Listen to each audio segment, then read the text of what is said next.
철학 콘서트 1. 플라톤.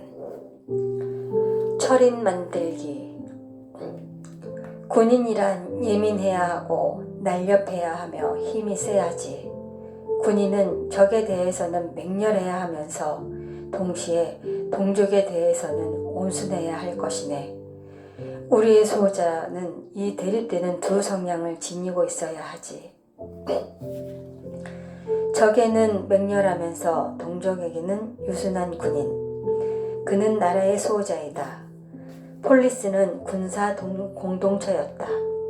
외적이 침입하면 모든 시민은 무장을 갖추고 전쟁터로 나가 싸우는 것이다. 호메로스 시대만 해도 무장을 갖출 수 있는 이는 재력을 갖춘 귀족뿐이었다. 그래서 일리아드와 오디세이아는 철저히 영웅의 무용담이다. 철제 무기의 대량 생산은 호메로스의 영웅 시대를 마감하고 폴리스의 민주 시대를 연 물질적 동력이었다. 이제 한두 영웅이 전세를 결정하는 시대는 갔다. 1000명, 2000명에 이르는 전사들의 단결이 전세를 결정하는 시대가 왔다. 전투가 끝나고 모두가 자신의 전공을 자랑하는 시대. 공동체의 영예와 개인의 프라이드가 존중되는 시대가 온 것이다. 플라톤이 그의 정의로운 국가 건설에서 용맹한 수호자의 육성에 정열을 바친 것은 이러한 시대적 배경에 연유한다. 자, 그러면 마치 신화 속에서 한가로이 이야기를 들려주는 사람처럼 수호자의 교육에 대해서 얘기해보세. 수호자를 위한 바람직한 교육은 어떤 것일까?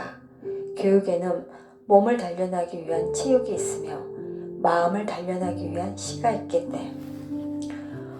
오전에 노래를 배우고 시를 암송하고 오후엔 체조를 하고 춤추고 몸과 마음의 균형이 있고 조화롭게 단련하는 이 교육 프로그램은 플라톤이 창안한 것이 아니었다. 플라톤 스스로가 그렇게 교육을 받고 자랐다.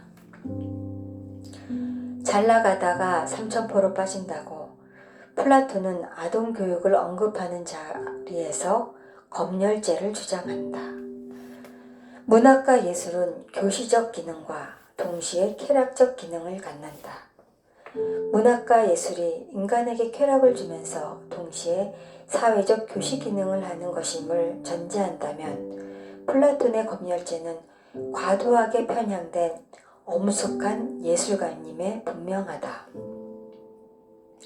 오직 도덕적인 이야기만을 아이들에게 전달해야 한다는 그의 주장에서는 무엇인가에 쫓기고 있는 강박증이 느껴진다. 지금 플라톤은 헬라스인의 영원한 스승 호메로스에게 감히 도전하고 있는 것이다. 시에 대한 철학의 도전, 이것이 국가에 흐르고 있는 또 한 줄기의 강물이다. 먼저 시가에 대해 말해봄세. 이야기에는 사실적인 것과 허구적인 것이 있지.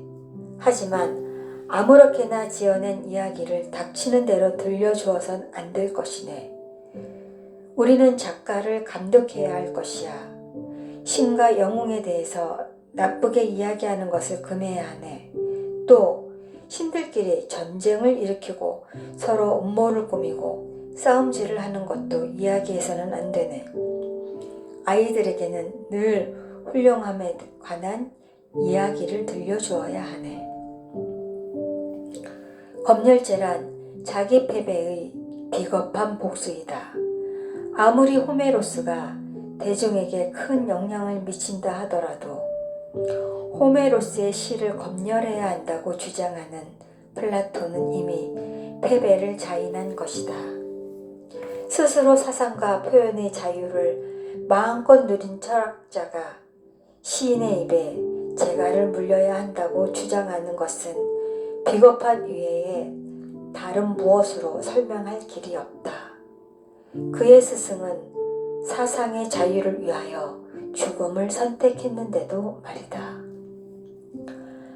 정직은 매우 중요한 가치이지. 통치자들이야 나라의 이익을 위해서 거짓말을 할 수 있겠지만 일반 사람들은 거짓말을 해서는 아니 되네. 의사는 환자에게 거짓말을 할 수 있지만 환자는 의사에게 거짓말을 해서는 아니 되는 것처럼 말이야. 플라톤은 얼굴에 철판을 깔았는지 올바른 나라, 정의로운 국가를 기획하는 글에서 천연덕스럽게 큰 뻥을 치겠다고 제안한다. 조물주는 세상을 만들면서 금으로 만든 사람, 은으로 만든 사람, 청동으로 만든 사람 세 부류를 창조했다는 것이다.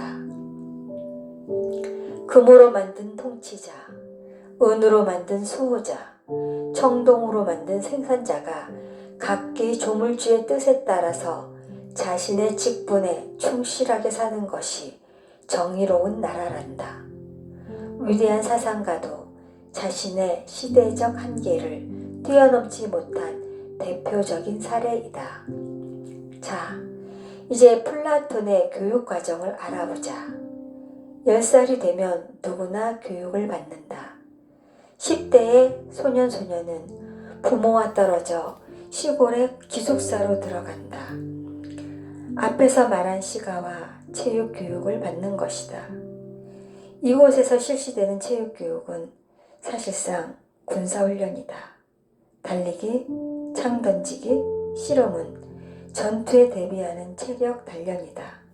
20대가 되면 본격적인 수호자 교육을 받기 위한 자격시험을 치른다. 선발된 수호자 후공자들은 특별한 교육 과정을 받는다. 산수와 기하와 천문학을 배운다. 이 과목들은 모두 전투 지휘관의 자격을 갖추기 위한 것이다. 군인들을 점호하고 진을 치고 작전을 짜는데 산수와 기하와 천문학은 필수적이다. 나이 30이 되면 다시 시험을 치른다. 여기에서 합격한 이들은 5년 동안 본격적인 철학 수업에 들어간다. 20대의 산수와 기하와 천문학을 배운 것은 추상적 사유를 훈련하는 철학의 예비 과정이기도 하다. 그러고 보면 플라톤 교육과정은 소수의 통치자 후보생을 얻기 위한 준비 과정이었다. 철인 통치자 후보생에게 준비된 다음 코스는 멀고도 험한 길이다. 대중 속으로 들어가야 한다. 온갖 시련과 유혹이 기다리고 있다. 15년의 단련 과정을 이겨낸 이 나이 50에 철인 통치자의 자격을 얻는다.